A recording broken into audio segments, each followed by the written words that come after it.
Hey, ladies and gentlemen, this is Carmine Sabia for Explain America, and the walls are closing in on former President Obama, and there's nowhere to escape to.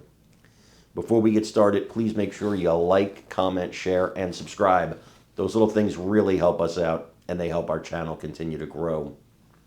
You know, things are bad for former President Obama. As I said in a previous video, he's knee-deep in this Russiagate stuff.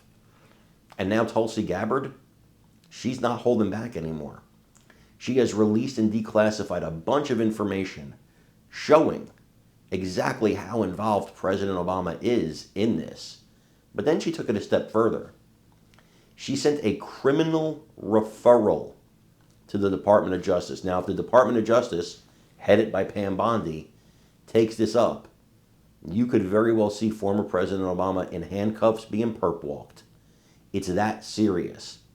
Just before, General Flynn called on raiding Obama's home the way they did at Mar-a-Lago for Trump, and it makes sense. It makes sense. Look, you don't want to give these people time to destroy any evidence, and there's probably a trove of evidence, in my opinion, of wrongdoing here, of an attempt to undermine the government of the United States when it was being led by President Donald Trump in his first term. And who knows what these people had planned for this term if Trump wasn't elected. And even before this was found out, if they planned to undermine him this term. This has to be rooted out. This is deep state to the core. And you have to figure out exactly what's going on here. I think it is time for an arrest. I think it is time for prosecutions, because if not, if all this leads to is more hyperbole and more congressional meetings and hearings that go nowhere, the American people's faith in the justice system, in the government, no matter who's leading it, may be irreparably damaged. I want you guys to watch this and let me know what you think in the comments.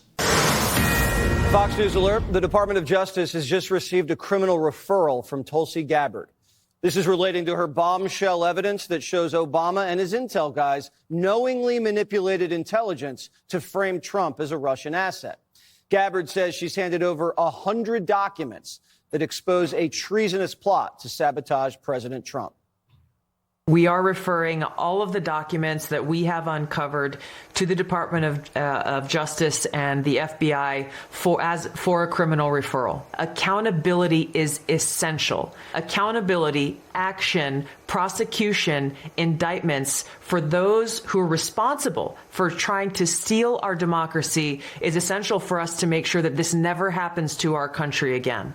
Gabbard says whistleblowers have started to come forward from inside the intelligence community, and they have a lot to share. We have whistleblowers, actually, Maria, coming forward now after we release these documents, because there are people who were around, who were working within the intelligence community at this time, who were so disgusted by what happened.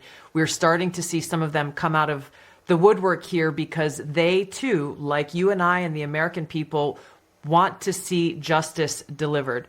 Now, the Democrats are the ones being investigated, and they're begging for it to stop, calling it dangerous to uncover corruption. What is horrifying about this whole lie out of Gabbard is, number one, it puts people at risk. And right now, you know, the mouth breathers on MAGA online are just going out of their minds based on a lie. The specious allegations that both she and Ratcliffe are making based on the things that they're putting out really are quite concerning and quite dangerous. So the media spent years obsessed with the Russia hoax, and now that it's been debunked and has Obama's fingerprints all over it, they're ducking their heads from the boomerang. There was just one mention of these explosive declassification and publication of documents related to the Russia hoax across all major Sunday shows this weekend. I wonder why. Well, we'll cover it. You can count on that. The machine's been busted since Kamala got shellacked. Democrats just can't arouse anyone, and their mouthpieces keep getting doged. Stephen Colbert